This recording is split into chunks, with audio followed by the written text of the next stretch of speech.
saudara-saudariku yang dikasihi Tuhan Yesus, kita melanjutkan kembali renungan misa harian Jumat 17 April 2020. Dalam Injil Lukas hari ini, bab 21 ayat 1 sampai 14, dikisahkan Petrus bersama dengan para muridnya pergi menangkap ikan. Malam itu Petrus dan kawan-kawan tidak menangkap apa-apa. Sepanjang malam diceritakan mereka berusaha menangkap ikan, tetapi tak satu pun yang mereka peroleh. Tiba-tiba di pinggir pantai mereka bertemu seorang asing yang mereka tidak kenal, bertanya, "Hai anak-anak, adakah kamu mempunyai lauk pauk?" Pertanyaan ini bukan pertanyaan yang baik atau pertanyaan yang menggembirakan. Sebaliknya pertanyaan yang menjengkelkan. Jelas sekali mereka tidak menangkap apa-apa. Mereka tidak mendapatkan hasil. Tapi toh mereka ditanyai lagi, adakah lauk pauk atau adakah ikan yang kamu punyai? Nah, dalam situasi itu mereka pun berusaha untuk tidak berontak, tenang. Maka Yesus melanjutkan pernyataannya, "Tebarkanlah jalamu di sebelah kanan perahu, dan kamu akan mendapatkannya." Pernyataan ini bukannya menambah kegembiraan atau menyemangati mereka, tetapi justru semakin membuat mereka jengkel. Bagaimana mungkin sudah sepanjang malam mereka berusaha mencari ikan dan tidak ada ikan yang mereka dapatkan, disuruh pula menebarkan jala yang baru. Ini yang membuat hati mereka jengkel. Siapa orang itu? Apakah orang ini berpengalaman daripada mereka? Tetapi mereka tidak mengungkapkan semuanya itu.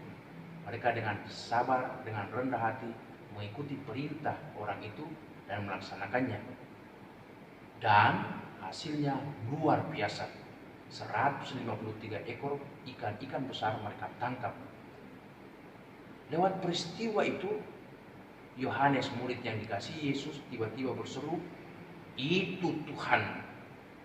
Mendengar kata-kata Yohanes, Petrus segera mengenakan pakaiannya dan melompat ke danau.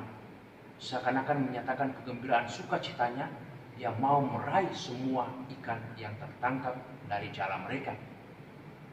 Nah, saudara-saudari, apa yang bisa kita renungkan? Bahwa ternyata dalam kekalutan, dalam situasi yang tidak mengenakan, dalam kekecewaan, Tuhan bisa hadir.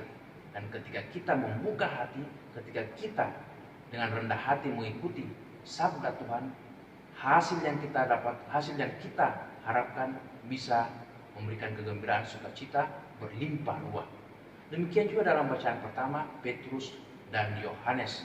Dikatakan saat mereka mengajari banyak orang di bait Allah setelah wafat Yesus dan kebangkitannya, mereka berhasil itu mempertobatkan, bahkan juga meyakinkan orang, sehingga banyak yang mau minta dibaptis dan percaya, 5.000 orang banyaknya. Bahkan mereka juga dikatakan menyembuhkan orang yang lumpuh. Dan bukannya mereka dipuji, tetapi sebaliknya mereka itu ditentang dan diancam untuk dipenjara atau dihukum mati. Mereka dimintai pertanggungjawaban, dengan kuasa siapakah kamu melakukan semuanya itu? Tapi Petrus menjawab, dengan kuasa Yesus yang kamu salibkan itu, yang kini bangkit mulia di antara kita, itulah yang kami wartakan dan yang kami lakukan. Nah, saudara-saudariku, apa yang bisa kita renungkan dari dua peristiwa ini? Bahwa Tuhan selalu hadir baik dalam situasi yang menjengkelkan, situasi yang mengecewakan, pun juga dalam situasi kesuksesan seperti Petrus dan Yohanes ketika mereka berhasil mempertobatkan 5.000 orang dan juga menyembuhkan orang lumpuh. Tapi apa dasar mereka berhasil? Karena keterbukaan hati, karena kepercayaan dan keyakinan Tuhan hadir dan bekerja, membimbing, menyertai mereka. Marilah kita mohon supaya kita senantiasa dibimbing, disertai Tuhan dalam suka dan duka, dalam kekecewaan, dalam keberhasilan, dan dalam segala situasi hidup kita, sehingga kita tetap setia, kuat, dan bisa menjadi berkat bagi banyak orang. Amin. Semoga saudaraku sekalian diberkati Allah yang Maha Kuasa, Bapa, Putra, dan Roh Kudus. Amin.